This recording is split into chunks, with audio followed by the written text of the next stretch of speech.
राजधानी रायपुर से बड़ी खबर सामने आई है, जहां लंबे समय से वांछित बताए जा रहे रोहित तोमर ने आज पुरानी बस्ती थाना पहुंचकर खुद को जांच के लिए प्रस्तुत किया।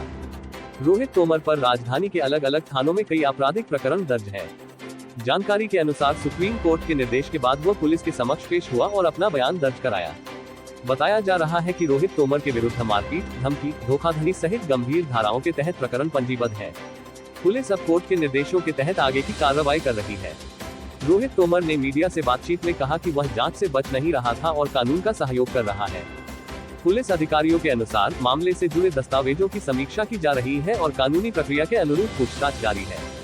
फिलहाल पूरे मामले पर पुलिस की कार्रवाई कोर्ट के आदेशों के अनुसार जारी है। सीजी ब्रेकिंग, RVKD न्यूज से प्रकाश जोशी की रिपोर्ट। सपोर्ट करना है वो जो मुझे सुप्रीम कोर्ट से स्टे मिला हुआ पूरे केस में और बिल मिल चुकी है। तो 25 तारीख के नोटिस भेजा था में कि आपको इन्वेस्टिगेशन आरोप झूठे हैं, पूरे आरोप झूठे हैं कि अगर किसी ने एक 25 जांच में ही पूरी चीज़ किया गया है। अगर आप देखें तो जिन्होंने भी आरोप लगाया है, आप उनका अकाउंट देख सकते हैं, मेरे अकाउंट देख सकते हैं कि मैंने उनको पैसा दिया। बिना पैसा दिए कोई पैसा दे दे, कोई बोल दे कि मैं 1 लाख का 1 करोड़ दे दिया, बोलने से क्या होगा। मैंने तो ये कि मैंने अकाउंट में दिया है एक और से। मामला तो ये था कि हम क्लब गए थे और जिससे लड़ाई हुआ तो मैं तो उनको जानता भी नहीं था। तो वो आए, मेरे से बदतमीजी करने लगे। बदतमीजी के दौरान उनका एक हाथ मुझ पर छूटा तो मैं उनको धक्का दे दिया। धक्का दे के मैं वहाँ से निकल गया। अगले दिन मुझे पता चलता कि मेरे ऊपर खुद FIR हो गई है।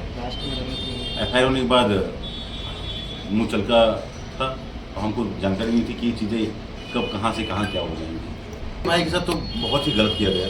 बड़े भाई तो हमारे इस काम धाम में इस कहीं से वो मतलब कोई था ही नहीं। आप देखे होंगे जो भी क्लिप चलाओगे तो भैया से तो आज तक भैया ने किसी से लेन देन किया नहीं है। अगर हमसे कोई भारी पैसा लिया, मुझसे कोई भारी पैसा लिया हुआ है तो अगर टाइम पे नहीं दे पा रहा है, टाइम नहीं दे पा रहा तो भैया को फ़ोन करते तो भैया बोलते पैसा छोड़ दो। तो वो चीज़ें वो करती थी। भैया जो भी किया गया वो बहुत करते हैं। आप हमारे स्टाफ से आप मिले होंगे या समझे होंगे आप, तो हमारा ऐसा व्यक्तित्व ही नहीं है कि हम पैसा किसी स्टाफ का ना दें। अब हमारे बाकी और जिन्होंने बाइट दी थी उनको तो हम जानते भी नहीं हैं। वो हम नहीं थे। हमारी भाभी के ऊपर में, वाइफ के ऊपर में बहुत चीज़ें ऐसी कसम आई गई कि अब उसमें हम क्या ही बोल रहे हैं। अब मैं तो निःशब्द हूँ सबको बोलने के लिए। मुझे राहत मिली, मैं भाग नहीं रहा था। मैं तो इस चीज़ के लिए डरा था कि ये चीज़ हम मेरे साथ ना हो। उससे बिल मिल गया है तो मैं आया क्योंकि हाँ अब मैं मुझे इस चीज़ का डर नहीं है। मुझे उनके पर भरोसा था। मैं इसी चीज़ के लिए डरा था।